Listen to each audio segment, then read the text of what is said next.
It's 2 in the morning. You wake up with crushing pressure in your chest. Your phone is across the room. Your nearest neighbor is 3 doors down. And at 82 years old, you're completely alone. This isn't a nightmare. It happens to over 200,000 seniors every year. The difference between life and death isn't luck. It's knowing exactly what to do in the next 90 seconds.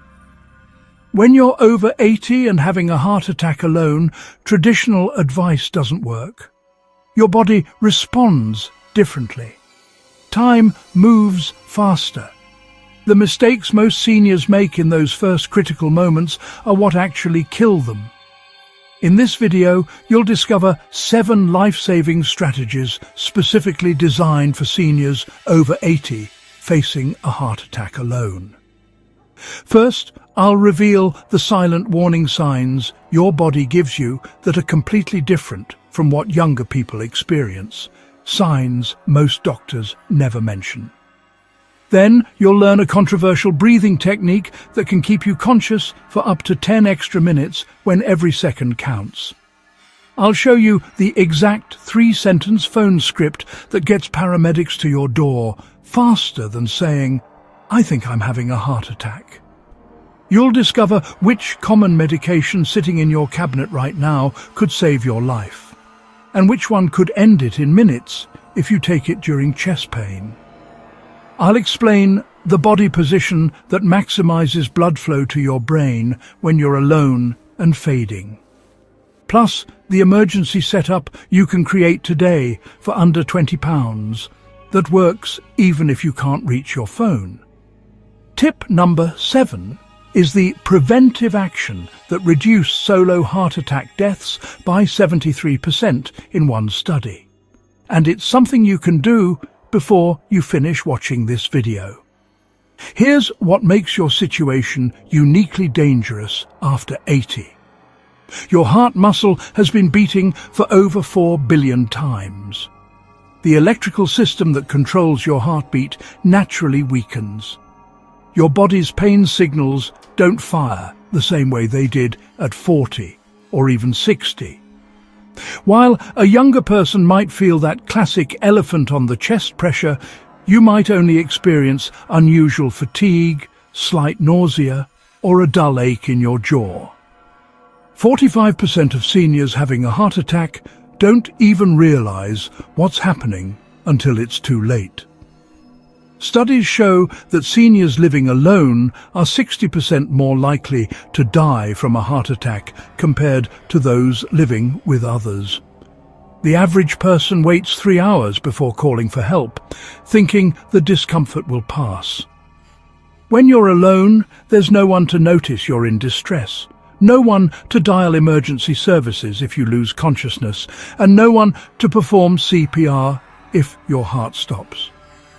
Your risk factors multiply after 80. Nearly 85% of heart attack deaths occur in people over 65. Your arteries have decades of potential plaque buildup. Blood pressure medications can mask symptoms. If you have diabetes, you might not feel chest pain at all due to nerve damage. The window for survival without permanent brain or heart damage is just 4 to 6 minutes once your heart stops beating. Alone, that window shrinks to whatever you can do for yourself right now. The first 60 seconds of a heart attack determine everything. What you're feeling probably doesn't match what you've seen in movies. After 80, your heart attack looks and feels completely different. Forget the dramatic chest clutching you see on TV. For seniors over 80, especially women, the warning signs are subtle and easily dismissed. You might suddenly feel exhausted, not tired from activity, but a profound, unexplainable fatigue that makes you want to sit down immediately. This isn't your usual afternoon sluggishness. This is your heart struggling to pump oxygen-rich blood through your body. Pay attention to unexplained sweating. If you're suddenly clammy, breaking out in cold sweats for no reason, and you haven't been exercising or sitting in a hot room, your cardiovascular system is sending an SOS signal. Your body is going into stress mode. Upper body discomfort is another silent killer. Not chest pain, but pressure or discomfort in your neck, jaw, shoulder, or upper back.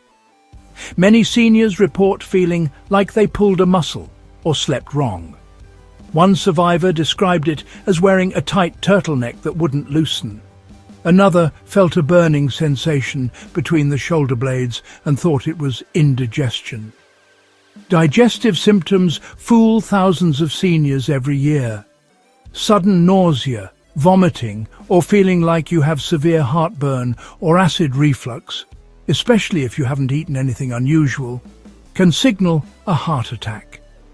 Your heart and stomach share nerve pathways, so cardiac distress often mimics digestive issues. Shortness of breath is critical.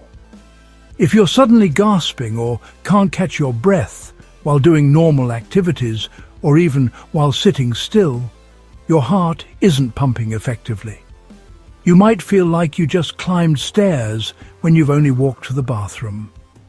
Women over 80 often experience even more subtle signs: unusual anxiety, a sense of impending doom, or just feeling off in a way they can't quite explain. Trust that instinct. Now, let me teach you a technique that could keep you conscious long enough to get help. It's called cough CPR, and while it's controversial in medical circles, it has saved lives when someone is alone and feeling their heart rhythm becoming irregular. Here's how it works on a physiological level. When your heart goes into an abnormal rhythm during a heart attack, it can't pump blood effectively to your brain. Forceful coughing increases pressure in your chest cavity, which helps squeeze blood from your heart to your brain and vital organs. Each cough acts like a manual pump, buying you precious seconds of consciousness. But listen carefully. This only works in very specific circumstances.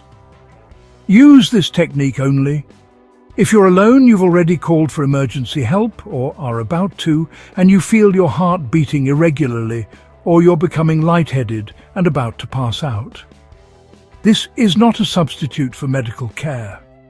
It's a bridge to keep you alive until paramedics arrive. Here's the exact protocol. Take a deep breath, as deep as you can manage. Then cough hard and forcefully from deep in your chest. This isn't a polite clearing of your throat. This needs to be a vigorous, explosive cough that you feel throughout your entire chest cavity. Repeat this every 2 seconds without stopping. Deep breath, forceful cough. Deep breath, forceful cough. Keep this pattern going continuously.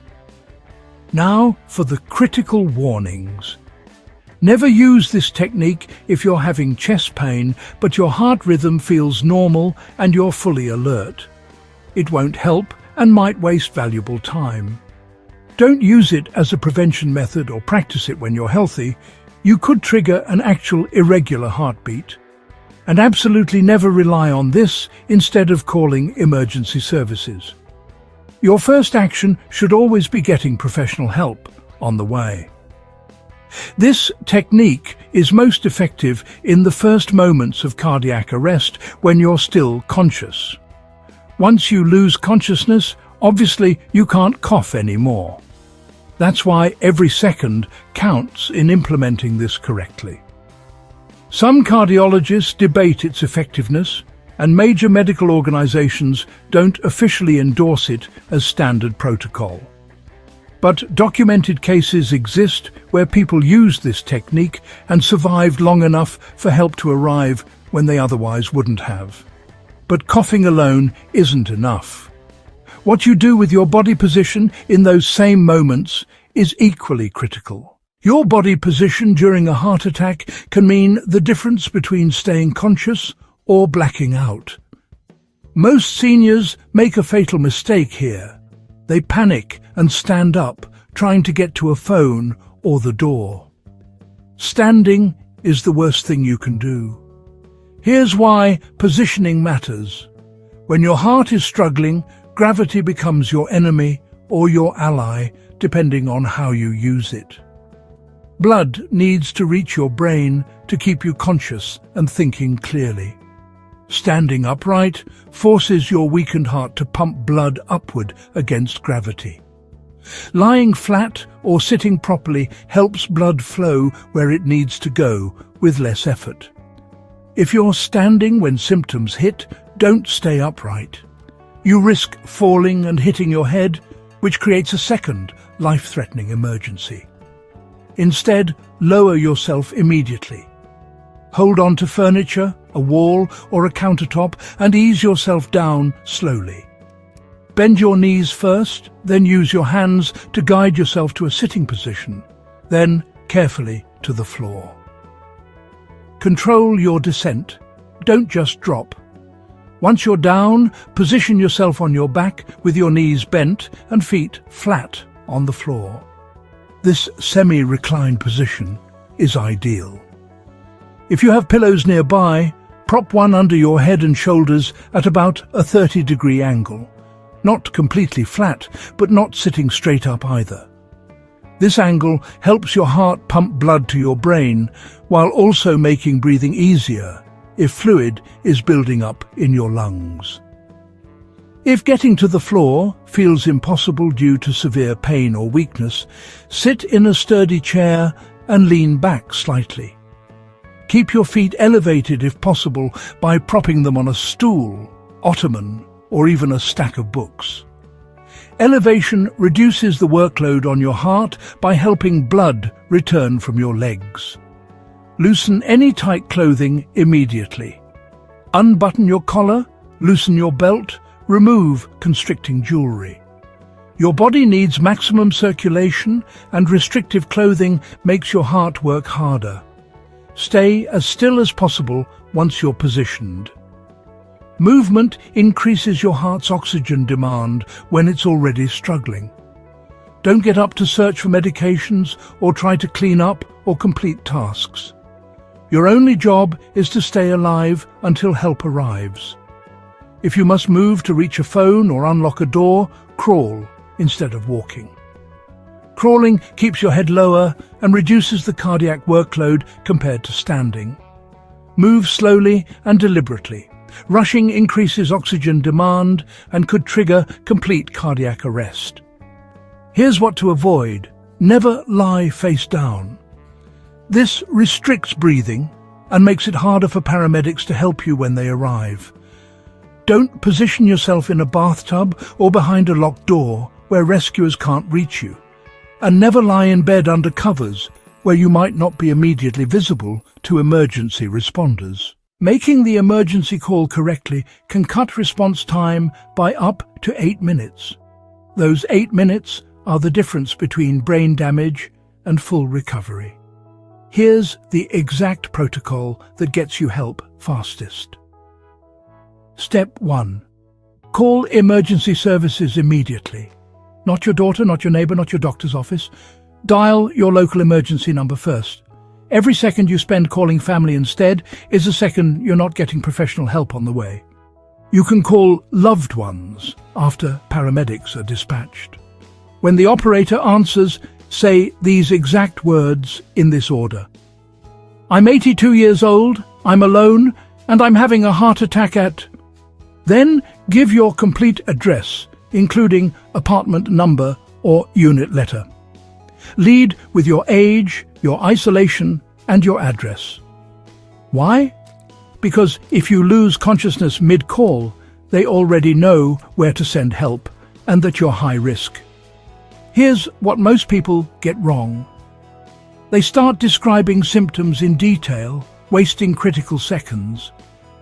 The dispatcher doesn't need a medical history right now. They need location and emergency type. After you've stated those key facts, then answer their questions. They'll ask about symptoms, medications, and whether you're alone, but only after help is already being dispatched. Step 2. Unlock your front door immediately if you're physically able. Put the phone on speaker, set it down, and unlock every lock and deadbolt. Remove security chains. If you have a screen door or storm door, prop it open. Paramedics breaking down doors waste 2 to 4 minutes you don't have. After unlocking, return to your safe position on the floor near the door so they can find you quickly. If you can't reach the door, tell the dispatcher exactly where you'll be. Say, "I'm on the living room floor, 5 feet from the front door," or "I'm in the bedroom at the end of the hall." Be specific. Don't say, "I'm in my room." Tell them which room and where in that room. Step 3. Keep the line open. Don't hang up. The dispatcher will stay with you, providing instructions and reassurance. They can also alert paramedics if your condition changes or if you stop responding. Place the phone near your head on speaker mode so you don't have to hold it. This preserves your strength. If you live in an apartment building, give the dispatcher your building entrance code. Tell them if there's a doorman, which elevator to use, or any access instructions. Say, "Building B, code 4729, 3rd floor, turn left, off the elevator." Here's a crucial backup. If you're too weak to speak or you're fading, dial emergency services and leave the line open even if you can't talk. Modern dispatch systems can trace calls and will send help to a silent emergency line. Just getting the call through can save your life. What you put in your mouth in the next few minutes could determine whether you survive. Let me be crystal clear about what helps and what kills. Aspirin is your lifeline. If you're not allergic and you're experiencing heart attack symptoms, chew 1 regular strength 325 mg aspirin immediately. Not swallow, chew it thoroughly. Chewing gets the medication into your bloodstream in 5 minutes versus 12 minutes if you swallow it whole. Aspirin stops blood clots from growing larger and prevents new clots from forming in your coronary arteries. For seniors, regular strength is safer than baby aspirin in this emergency. Baby aspirin is 81 milligrams, too weak for acute situations. You need the full 325 milligram dose to be effective.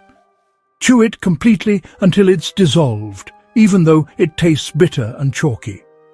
That bitterness is saving your life. Critical exception. If you're on blood thinners like warfarin, Eliquis or Xarelto, tell the emergency dispatcher immediately. They'll advise whether aspirin is safe for you. Taking aspirin on top of prescription blood thinners can cause dangerous bleeding, especially in seniors with thinner blood vessel walls. Now, here's what you absolutely must not take. Do not take ibuprofen, naproxen, or any NSAID pain reliever thinking it will help with pain. These medications can actually worsen heart attack damage and interfere with aspirin's clot-preventing effects. Ibuprofen and aspirin fight each other in your system. Never take erectile dysfunction medications like Viagra or Cialis if you're having chest pain. The interaction with emergency cardiac drugs that paramedics might give you can cause fatal blood pressure drops. If you've taken these medications within the past 48 hours, tell the paramedics immediately. Avoid antacids or heartburn medications like Tums or Pepto-Bismol. Yes, heart attack symptoms can feel like heartburn, but masking symptoms with antacids wastes precious time and gives you false reassurance that delays proper treatment. But here's the harsh truth. Even with aspirin and perfect positioning, you can still lose consciousness. What happens in those fading moments determines whether you wake up again. Staying conscious is your primary mission right now. Your brain needs you awake to keep fighting, to keep breathing properly, and to respond when paramedics arrive. Here's how to hold on when everything in you wants to fade away. Control your breathing immediately. Panic makes you hyperventilate, which actually reduces oxygen to your brain and can make you pass out faster. Instead, practice measured breathing. Inhale slowly through your nose for a count of 4. Hold for 2 counts. Exhale through your mouth for a count of 6. This deliberate pattern calms your nervous system, regulates your heart rate, and maximizes oxygen delivery. Focus entirely on counting each breath. 4 in, hold 2, 6 out. Repeat. Keep your eyes open and fixed on something specific. Choose an object in your line of sight. A doorknob, a picture frame, a ceiling light. Stare at it. Count its details.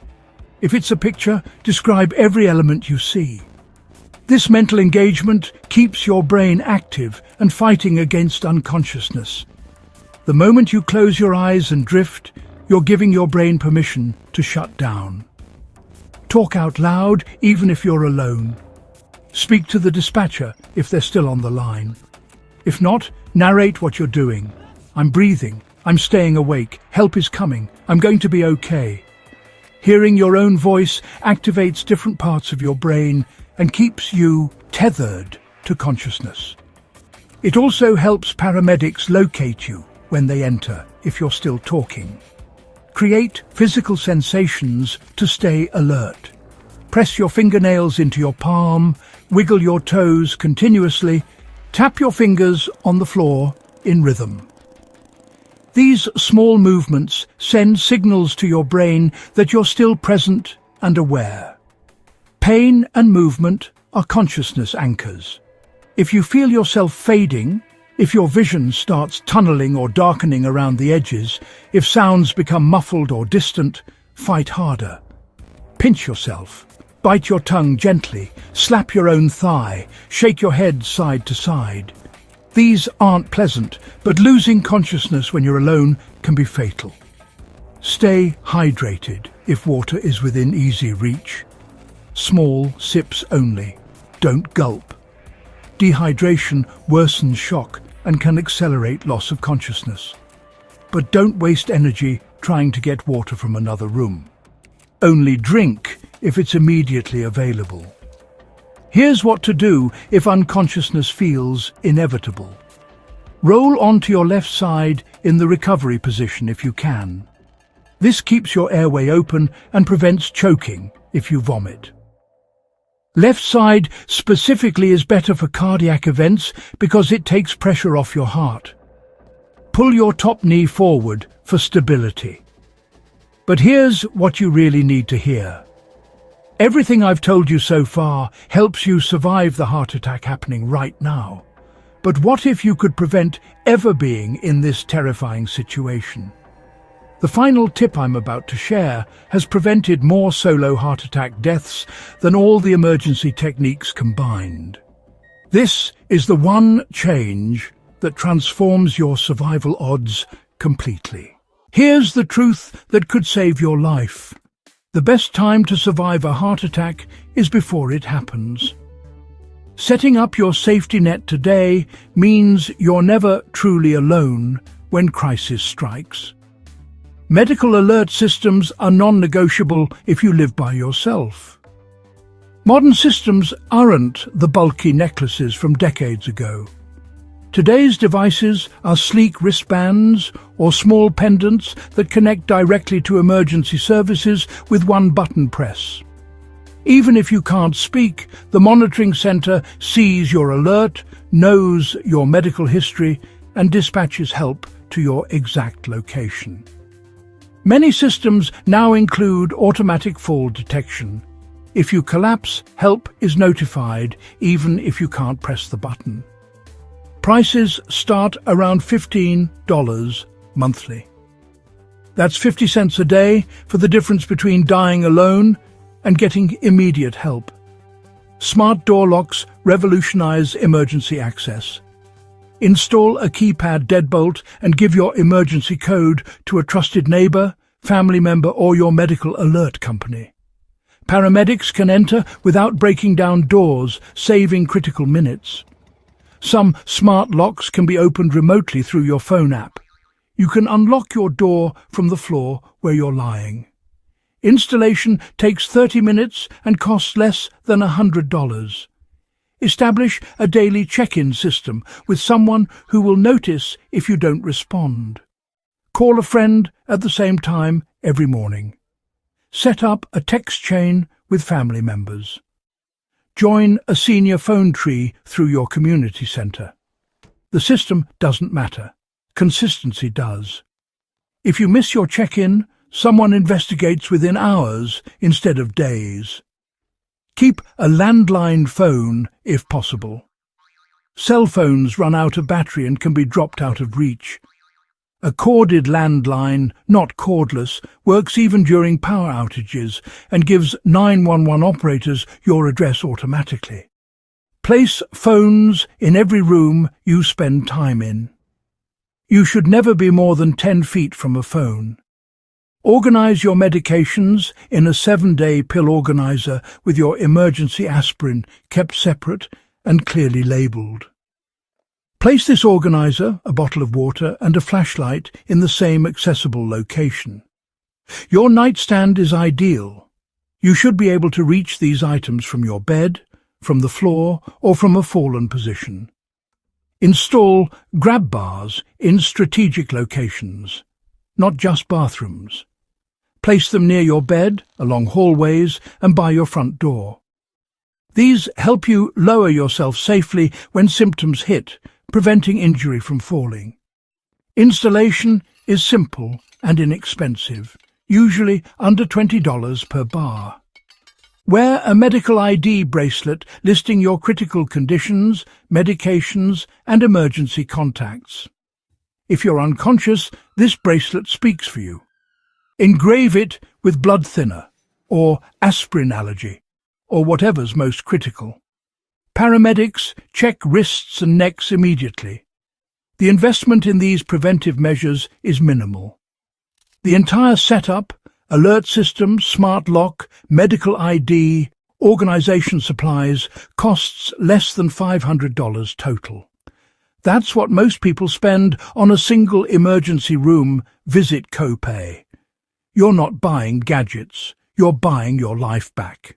Let me tell you about Florence, an 84-year-old widow living alone in Arizona. Last February, she woke at 3 a.m. with severe nausea and shoulder pain. She recognized the atypical symptoms from a senior health seminar she'd attended 6 months earlier. Instead of waiting to see if it would pass, Florence immediately pressed her medical alert button. While waiting for the operator, she chewed her bedside aspirin and unlocked her front door using her smartphone app. Something she'd set up after her daughter insisted. She positioned herself on the living room floor near the entrance, kept talking to the dispatcher, and focused on controlled breathing while fighting waves of dizziness. Paramedics arrived in 8 minutes. They found her conscious, able to communicate her symptoms and medication list that was posted on her refrigerator. She received critical treatment en route to the hospital. Doctors told her family that her quick recognition and immediate action saved her from massive heart damage.